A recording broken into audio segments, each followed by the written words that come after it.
Om Tare Du Tare Du Re Soha. Om Tare Du Tare Du Re Soha. Om Tare Du Tare Du Re Soha. Om Tare Du Tare Du. Pin myself. Okay.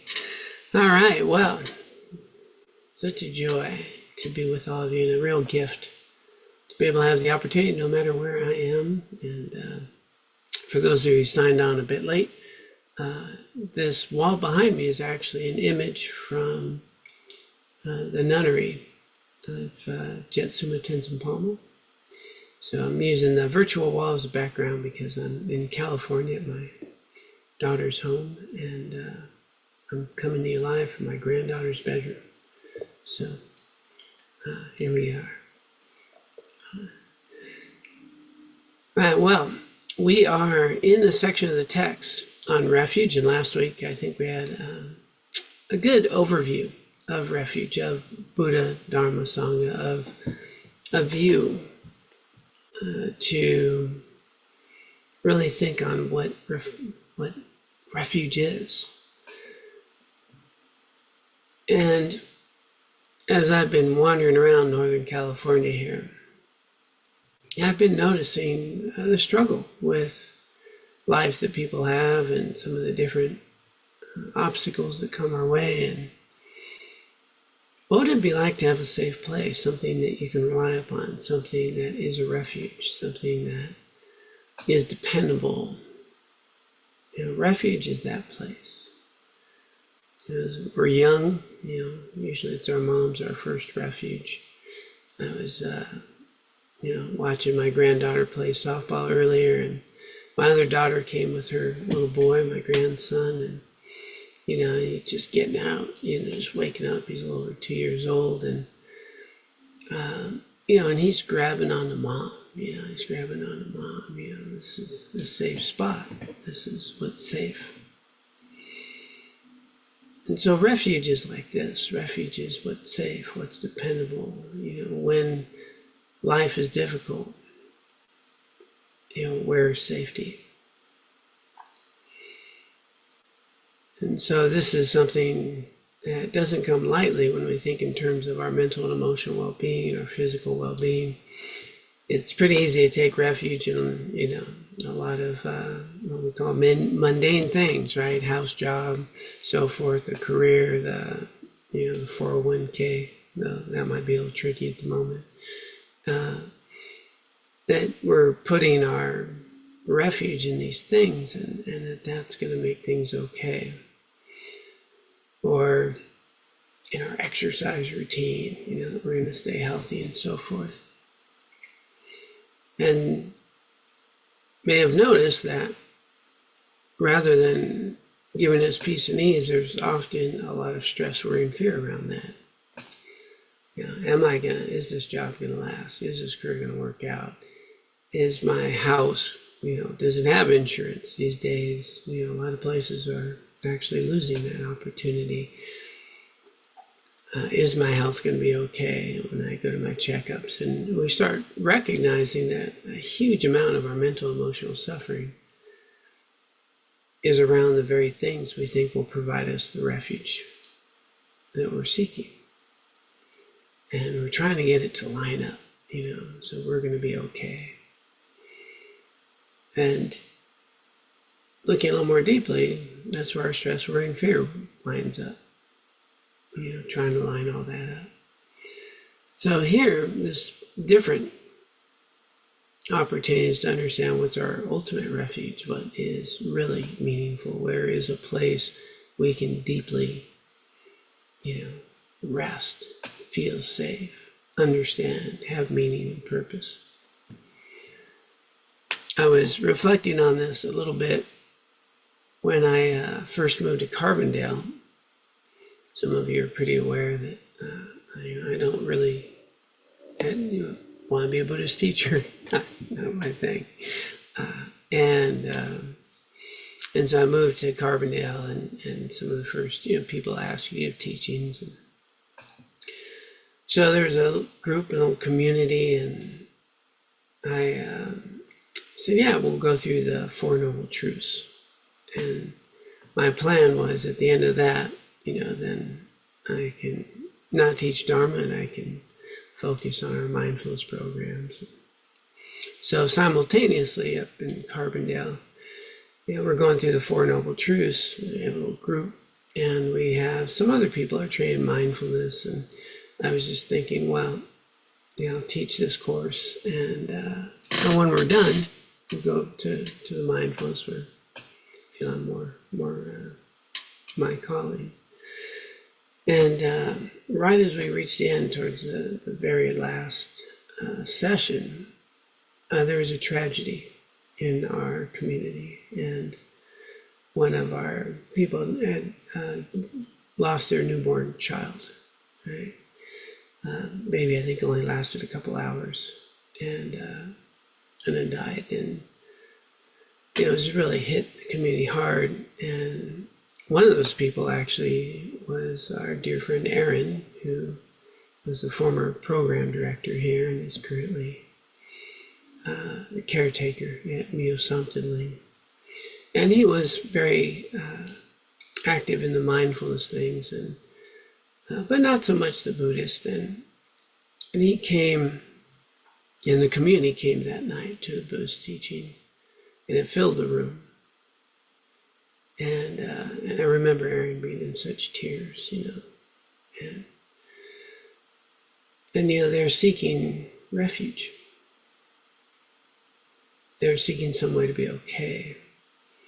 And then another of our original members, a couple, told me, we understand the mindfulness is helpful, but we need something deeper. We need something we can rely upon. We need something that gives us purpose and meaning in a way that's substantial. And, we hope you continue to teach.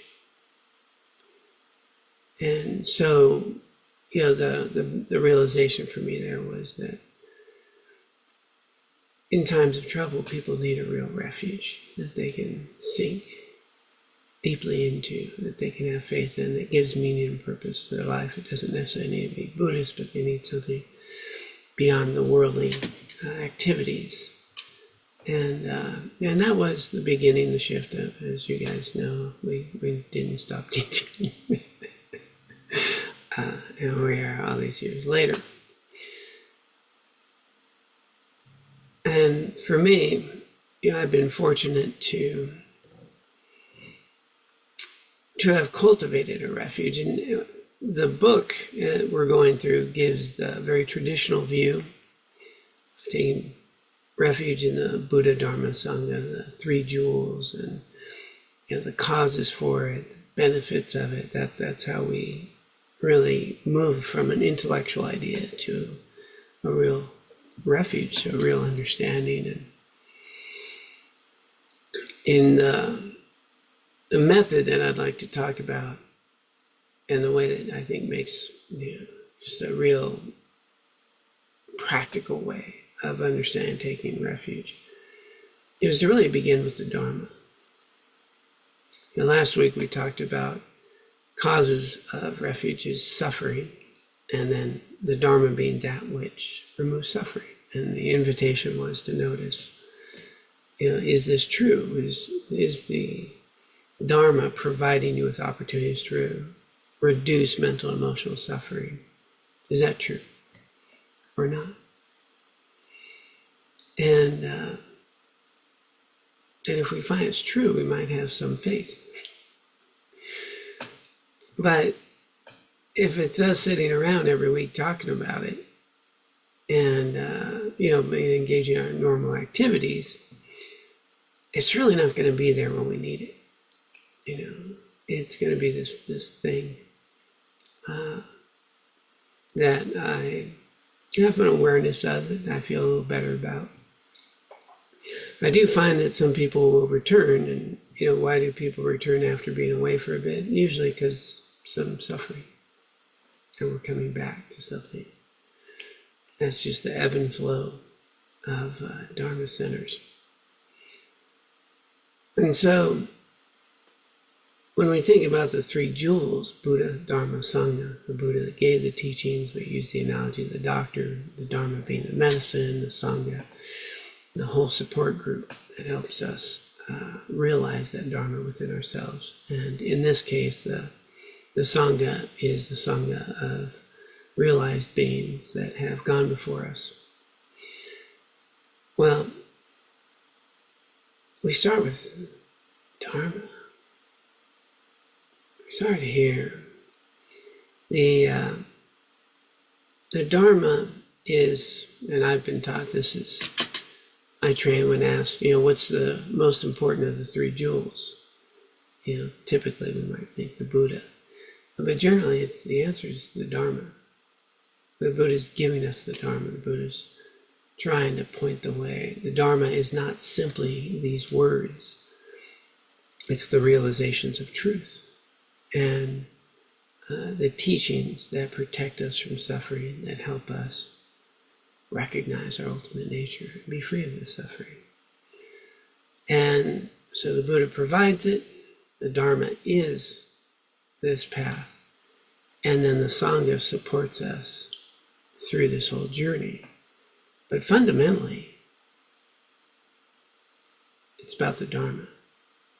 And if I can see that the Dharma is working in my life, well, then I can see, well, this Buddha guy they talk about, he's someone I can rely upon. He gave this to us. And then I can look at this Sangha, and I can look at a whole lineage of thousands of years of practitioners, some of which are behind me on this wall, who have followed this path, who have had these realizations, and my faith can be very strong. But if I simply get into the regular teachings of the Buddha and these teachings and start to know some of the dates don't add up. If you're a scholar, it's this dates, or if you're in this text, it's these dates. And these words have been translated, and the translations don't actually work sometimes. There's not even words in English language for Tibetan. And there wasn't even a Tibetan written language that came from, they had to translate from India, and they had to create their own alphabet, their own way of understanding Dharma. And then you can sit there and go, well, what do you really say? Right? And, then the mind gets, challenged, and we don't know what's really available to us. And on, I think it's April 8th, second Saturday of this month, I'll be returning to Myo Samtenling, and we're going to be talking a bit about the relationship of a spiritual teacher and this journey, and it's going to require much along the lines we're talking about. But one of the people there asked about the 4 reliances, and these 4 reliances kind of get to the heart of the matter. And so I'll elaborate more on them on that Saturday, but just to give you an idea, the reliances are that we don't rely as much on the teacher, we rely on the teachings. Right? We don't just rely on the words, but we rely upon their meaning. Right? We don't rely on just their provisional meaning, but we rely upon their ultimate meaning. And then the 4th becomes, we don't rely simply on our conventional consciousness, but on our ultimate consciousness. And so we generally start with relying on a teacher, someone who could give us this, and then the Dharma comes. But it's really always about the Dharma. And then the Dharma is not just the text that you have, it's the realizations you're going to get from this text. And this text is going to have certain meanings at certain points in your journey. And it'll come to life in a new way at different parts of your journey. And this more subtle, ultimate meanings will become ripe. And then our conventional mind, we can let go of and have this intuitive realization of the ultimate nature of self and our experience in the world we live in. And so there's a journey here, but it's always about the Dharma. It's always, and we think about Dharma not simply as words or teachings, but of realization, of the realization I have. And then that reliance becomes very strong. And so as we look at what it means to take refuge, we need to have some faith. We need to have suffered, and we need to have some faith that there's a path to remove this suffering. And so we test it, we try it, we analyze it, we debate it, we bring it into our life, we see if it works. We apply 3 wisdoms. So let's go ahead and get to the first wisdom, hearing the teaching. And I'll pop open the text here. I think I'll pop open the text. Oh yeah, I will. So the qualities of Dharma. The word Dharma is often used to refer to Buddhist texts, teachings, and practices. But the actual Dharma consists of true cessations and true paths. The last 2 of the 4 Noble Truths. Right? First 2 are truth of suffering, truth of cause of suffering. Now we're at true cessation and true paths that lead to that cessation. A true cessation is a state of having abandoned forever some portion of mental obscurations that prevent the attainment of liberation and enlightenment, such as anger.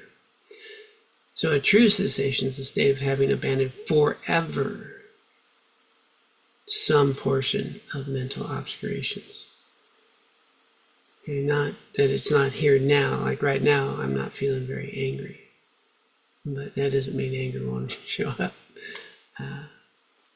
But in this moment it's not here. But what an actual cessation is, you have eliminated the cause for anger within your mind stream. To better understand this, imagine having abandoned anger such that it never again arises in your mind. No matter what anyone does, you never feel the slightest unhappiness, aversion, or impatience. So apparently you need to stop playing pickleball. That would be helpful. And it's interesting because this comment becomes a very controversial one. It becomes very controversial. If you try to bring it up, and some of you have been around a while, and you know I've done interfaith dialogues on anger and things of this nature, and I present conferences with psychologists and so forth, and there's a pretty adamant belief that we need anger. And so, the idea of removing it forever, just antithetical. And so it can be very controversial.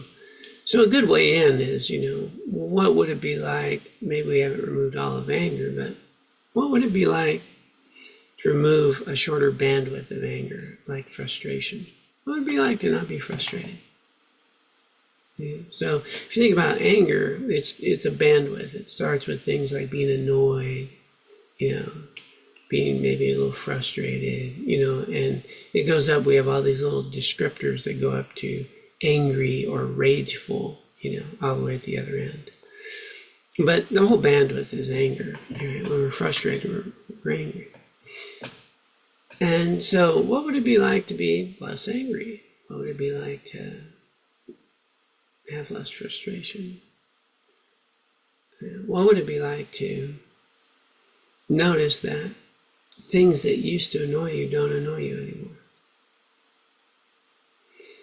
And so I think this is something we can experience. I think there are probably some things in your life that used to annoy you that may not annoy you so much anymore.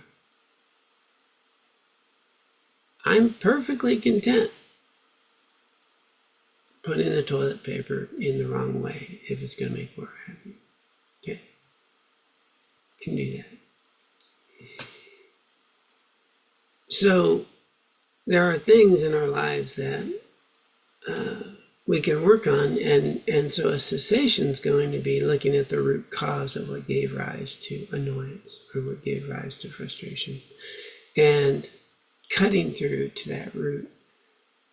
Buddhism is going to say it's a misunderstanding, exaggeration about the qualities of, in this case, toilet paper being hung inappropriately because it should come underneath. Just saying that out loud. You can look it up in bathroom etiquette on a website. I'll give you a link. But people are already nodding their heads, going crazy.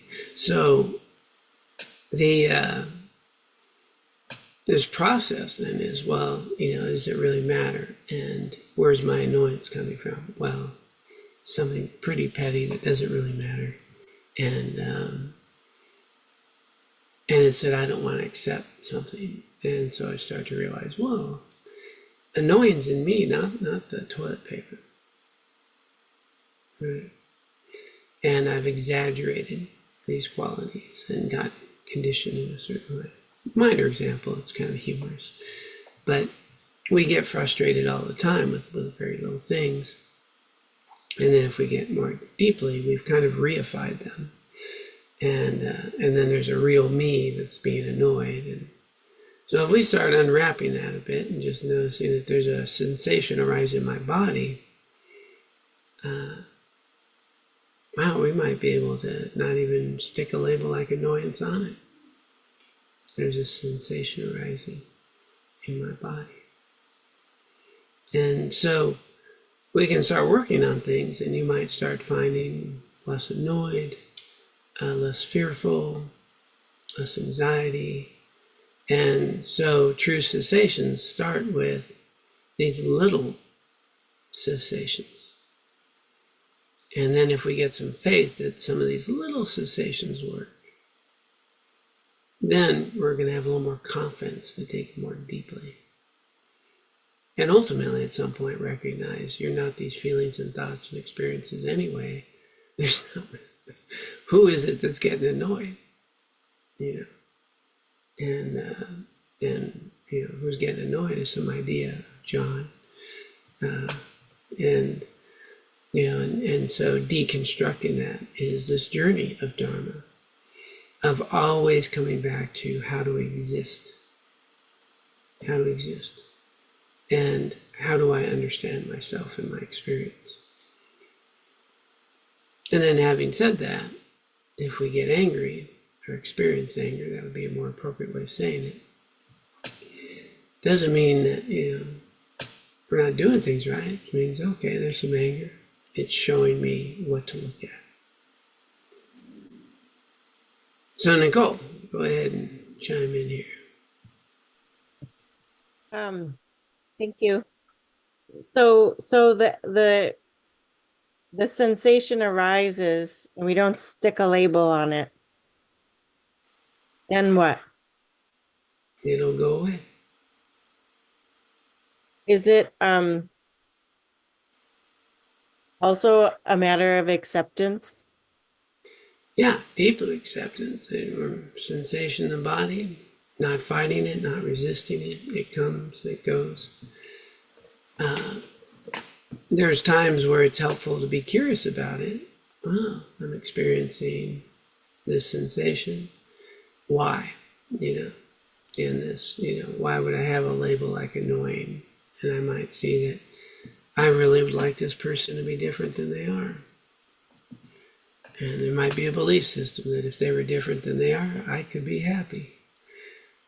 And then we start to discover, there are times when they are different than they are, and I'm not happy now. And then we start recognizing, oh, wait a minute, even if people do the things I want, I can still not be happy. And then, we start unpacking a belief system that just does not hold up under analysis. So there's that. That would be the insight process to look at it. The other process is to not have to react to every sensation we have or even label it. Yeah, I'm not really there with the insight part. Like my mind faces out when you start talking about that. But with the sensation, yeah, there Yeah. was a description of a person uh, either going to be guilty or innocent and then having to go to jail. And the guilty or the innocent was just a label. And then I was thinking, you just have to accept the outcome. You might just have to go to jail and find a way to be happy or cultivate. Yeah, yeah. Anyway, thank you. Yeah, let me just take take this a little bit. So I actually just recorded this little talk that it'll come on the YouTube that I do every day, the daily quote for tomorrow. So spoiler alert. But it popped up right at the end of my mind, and it just demonstrates how tricky and pervasive our delusional mind is.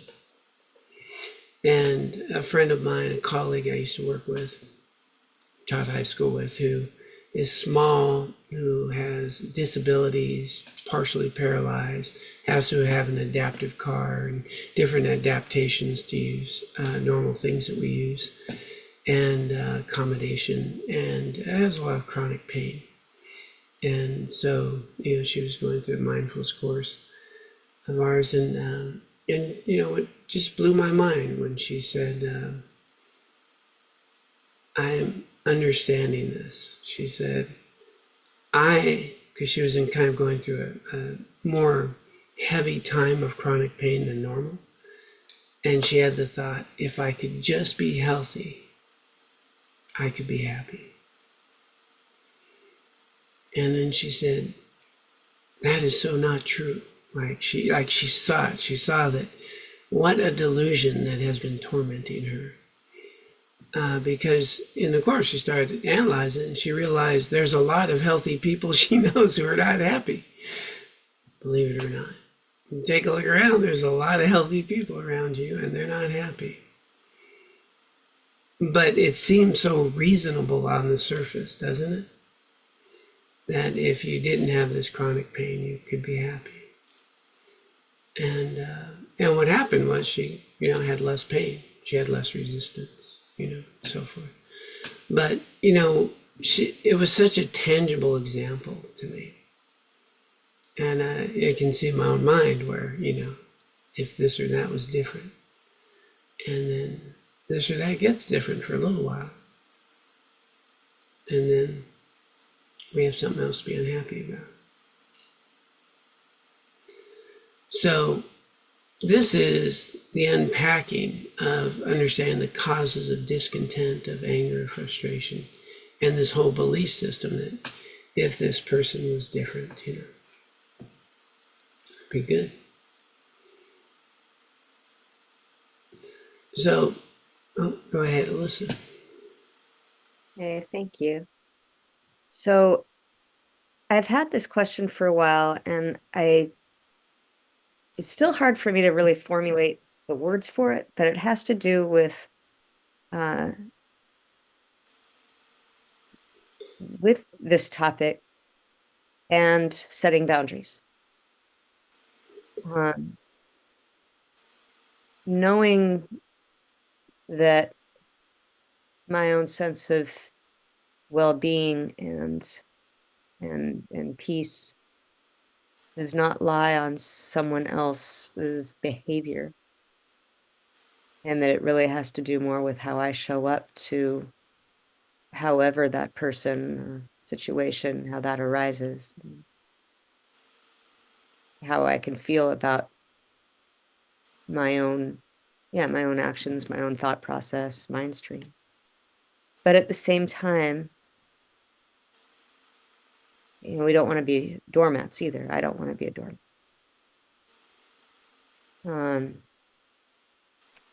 I had a little bit of an awakening moment earlier today, actually, and recognized that the part of me that was feeling hurt uh, because of some words that were said to me last night, uh, was just 8 worldly concerns and challenging my sense of self.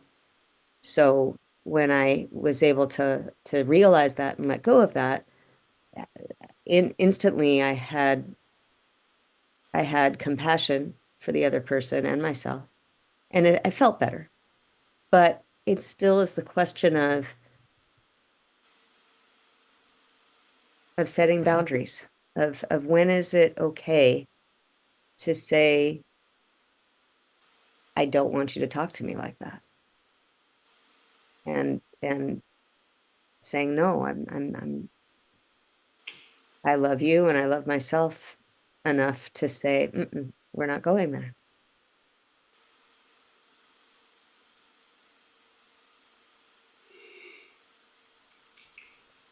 So it's about the motivation. Is it helpful for someone to speak to you in a way that's inappropriate for them? And generally the answer is no. So having a boundary where we express that, this way that you spoke to me, I'm not taking it personally, and I understand. However, it's inappropriate. It's not the way I want to engage in a relationship with another human being. I want to have integrity and honor and speak to each other with value. And so setting boundaries like that and letting someone know about the degree of the type of relationship that you want, which is based in loving kindness, is one that has integrity and honors the value of each other, and that our interactions should be, if we can, valuable, honoring each other. And that gives the other person an opportunity to rise to that occasion.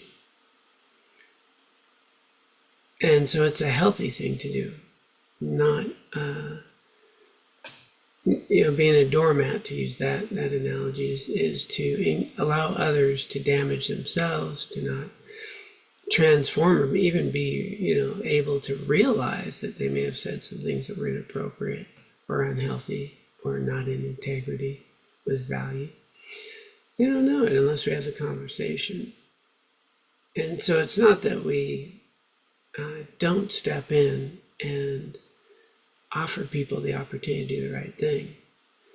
And I think, for me, that's always been my greatest challenge, in the sense of, I could just let something go, or this or that, it's not that big a deal. And there's a lot of things that are not a big deal. Let them go. Don't take it personal, But sometimes I am not giving someone else an opportunity to do the right thing. And for me, that is a cop-out. I need to allow people the opportunity to do the healthy thing. And so, examples, this my very simple ones where somebody didn't pay me back or something like that. And I let them know, you still owe me this. And, if you can pay it, there's the opportunity. But I'll do that a couple times. They pay me or don't pay me. But I've stepped up, give them an opportunity.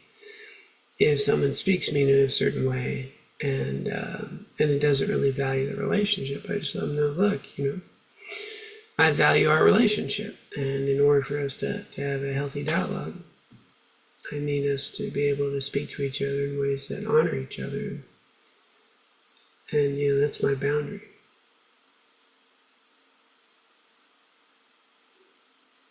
Thank you. That helps. You got to remember the motivation. Yeah.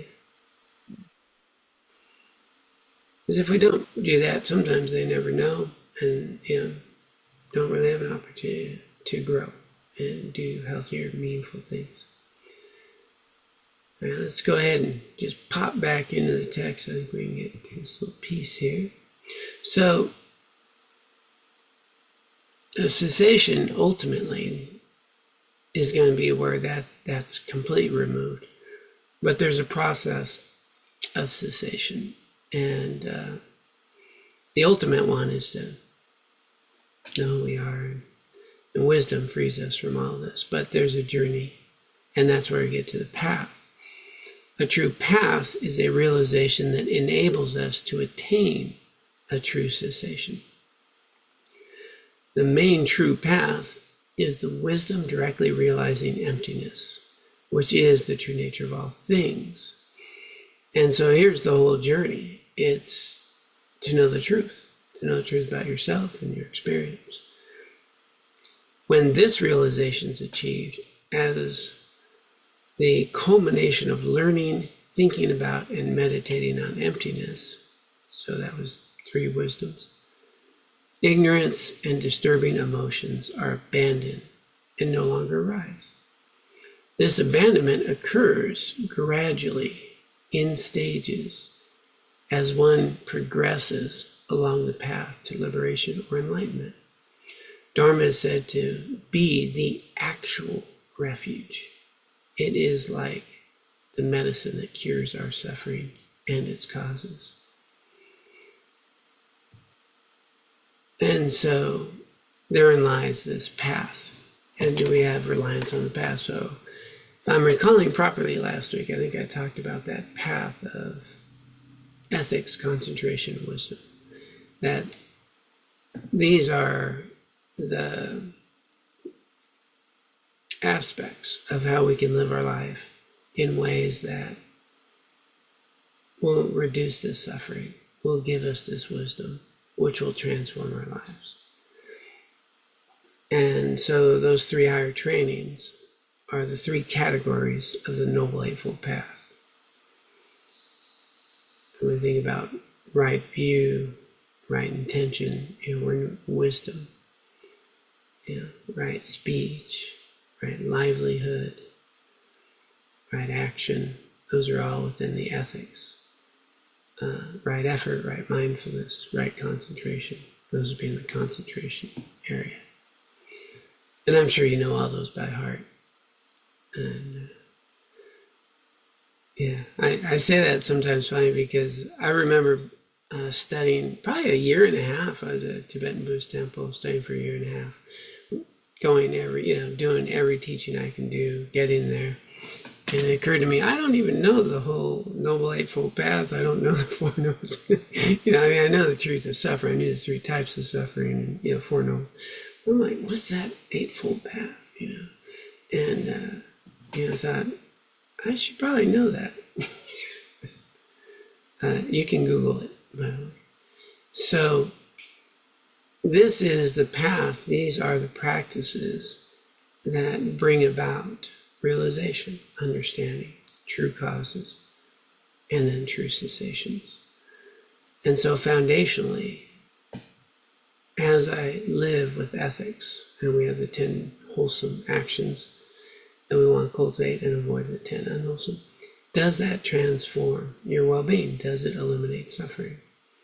If I concentrate my mind, if I bring my mind and train my mind to be more attentive and present, attending to what I choose to, is that going to eliminate suffering? Will it allow me to be more mindful? Within that area, we've got right effort, right mindfulness, and concentration. And when I start recognizing that annoyance is in my mind, not in that person that I find annoying, is that true or not? And does this wisdom alleviate some suffering? When someone offends me, and as Alyssa's pointing out, she kind of looked at, well, it's really not me, it's this insecurity or this ego that's there, and are we less, or do we suffer less? And so this whole journey is about living more in accordance with reality and creating actual causes of happiness and well-being. And if we do that for a while, we have an opportunity for refuge. We have no opportunity for refuge with philosophical conversations. Where we have a real opportunity for refuge is to start applying these teachings in our lives and seeing, viscerally understanding am I suffering less? Is this dependable? Does it hold up? And hopefully at some point we realize that, well, if the truth doesn't hold up, it possibly could. Because everything is about seeking the truth and not taking anything simply because of, it was said by so-and-so. But rather, okay, what's the meaning? So not reliance just on a teacher, but on the teaching. Not just on the Dharma, the words, but the meaning, not just the conventional, provisional meaning that I've gotten at this point, but the ultimate meaning, and so forth. And then what happens is we start to see our teachers around us. We start to see that the three jewels embody everything about this opportunity. And then, there's really not much to worry about. We get to the benefits of refuge, is that whatever's coming at me is nothing other than an opportunity to make good use of this rare and precious human birth. And then it's like, wow, not much to get worried or stressed out about. There's a refuge that becomes stable. So, I want to pause there and just check in, see if there's any other questions, comments, or thoughts. Gonna try to wrap up a little early because I have a little meal with the kids and grandkids and everybody at Chopsticks, a local Asian cuisine. Hi there, everybody. I can't figure out the raise your hand thing at the moment, but my name is Beth from Carbondale. Yeah. I just wanted to say that what we were just talking about reminds me of, I might have even heard this from you, John, but you can't live today on like yesterday's spiritual experience, and as far as like the seeking and the refuge experience. And when I really wake up and I remember that, it helps, because sometimes I'll try to ride like the week on like, like Wednesday night's Dharma talk, and like that's like my spiritual experience in the meditation. And then so I've been focusing on seeking, to obtain a spiritual experience every day, so that it's easier for me to get to that space of refuge. I don't know. That's just what came to mind just now. So I figured it was a worthy thought. Absolutely. And remember, I have a friend who wrote this little thing on a little whiteboard that she has on her refrigerator. I think she still has had there. It's like 12 years ago. And it was simply this day is sacred, for it will never come again. And, and that's how we keep this very fresh. This day that we're engaged in comes only once, and all these conditions have ripened just one time. So let's make good use of it. Thank you, Beth. And is it Keith? It is. Thank you, John. This is a little off the topic right now, but when you were talking about you really weren't interested in teaching the Dharma and more, wanting to put your focus and energy on the mindfulness. I'm curious how long ago that was and how you feel about it now, teaching the Dharma. And I guess I want to pair that with gratitude from me. That you chose to teach the Dharma and that you're still teaching it, and how meaningful and grateful I am. Wondering how you're feeling about it. He's my rub salt in the wounds. Yeah, no, I'm honored to have the opportunity. And that was 2013. And the journey of this. So my desire, which started back almost 40 years ago, is the big question: how can I be helpful? And if teaching the Dharma is helpful, I'm happy to do it. I've always been happy in that sense. And of late, more and more opportunities have been given to me to be helpful using the Dharma. and it brings such joy to my heart to see people's lives improve. It's really meaningful. The shorter probably answer to that is, A, I didn't feel I was very qualified still. That's a part. And then B, I don't want the responsibility, and this is an important thing to do, to offer Dharma, and there's a lot that comes with it, and I want to do my best when I'm here, and so what my teachers have told me, and what I've discovered is that there is a bandwidth of my experience and context, and that I'm here to do this. I have a purpose, and there's a way that I'm able to express the Dharma that has been helpful to a lot of people, and that's what I'm supposed to be doing. Called me a Lotsawa, which is a translator of the Dharma. So, having said all that, I resist it much less than I used to, and I am incredibly grateful to have the opportunity to share the Dharma. I get excited when I'm actually teaching. I really love this, and it just brings my heart just so full to see people's lives improve, and have opportunities, especially when I get to bring in some of the wisdom teachings of some really wonderful teachers. Nicole? I'll make it quick. I'm really grateful for that question, Keith, because in this text, the Thubten Chodron one, at the end it says relying on a spiritual teacher, and one of the qualities is that the teacher has joy and enthusiasm to teach. And I was talking with a friend, and she said, well, does John have joy and enthusiasm to teach? And I was like, well, he says he doesn't want to. And she was like, what? But I don't experience that at all. Like, I do not experience that. So thank you. No, giving Dharma is the best thing I can do. I'm always delighted about that, which is not contradictory to having an aspiration of being a teacher. Just a spiritual friend who has had the gift of many people helping me, and I get to hopefully give some of their wisdom on to others. Yeah. Okay, Roxanne. Let's not make this.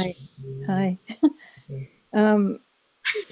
I was wanting to find out when you're going to be at Sompton Ling this month. I think you said the 8th, but that's a Tuesday. Okay, then it's not the 8th. It's the second Saturday of the month. Okay, so that's the 12th. 12th. I'll be there. Okay. Super. Great, thanks. You're welcome. Yeah, and those teachings are online, and I think they were supposed to get a Zoom link out pretty soon, so we'll share that. Always a real honor to have the opportunity to share from their center. Okay, Ashley. Do you ever do a refuge ceremony at the Way of Compassion? I do not know. No.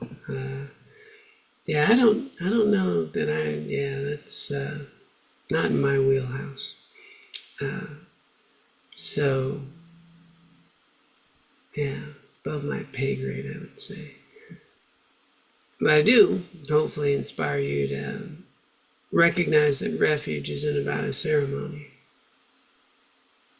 It's about the mind. And, not that, nothing wrong with going to the ceremony, getting a name, taking some vows. So that's helpful. And, but, ultimately the real refuge is in our mind. Is this something I really rely upon? And, But yeah, if you find, there's some, what I am planning, and I think has been out there, and I think we'll get close to, is I would like to take a group that's interested through the Bodhisattva vows as a teaching, and then we all take Refuge and Bodhisattva vows, either with Jetsuma Tenzin Palmo. She did it online, so there's a video we can use and we can formally take it with her, or I have a half-baked idea of requesting Lama Alan Wallace to offer them, come out retreat and see if he can do that. What's he gonna say? Maybe no. So anyway, I'm working on what I would like to do is those of you that would really care to engage in a process of learning and understanding Bodhisattva vows and taking those. In order to take Bodhisattva, you need to take Refuge and Bodhisattva. And I think that'd be really meaningful. That is something I aspire to.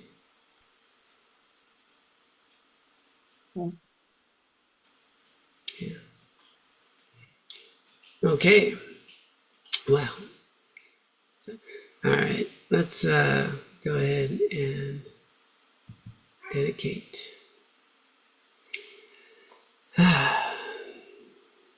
So just taking a moment to recognize the value of this time together. What an incredible opportunity we have to support each other, to engage in teachings that have found their way to us, that we have this rare and precious human birth favorable to Dharma practice. And of the many things we could be doing on a Wednesday evening, we are cultivating our hearts and minds and exploring a path of liberation, seeking to understand a refuge that we can depend upon to make good use of the life that we have. Quite a bit of merit there. And let us dedicate this merit and wisdom for the benefit of all beings, that they may be free of suffering, and for our own continued spiritual growth, that we ultimately recognize our own Buddha nature and be of greatest benefit to all.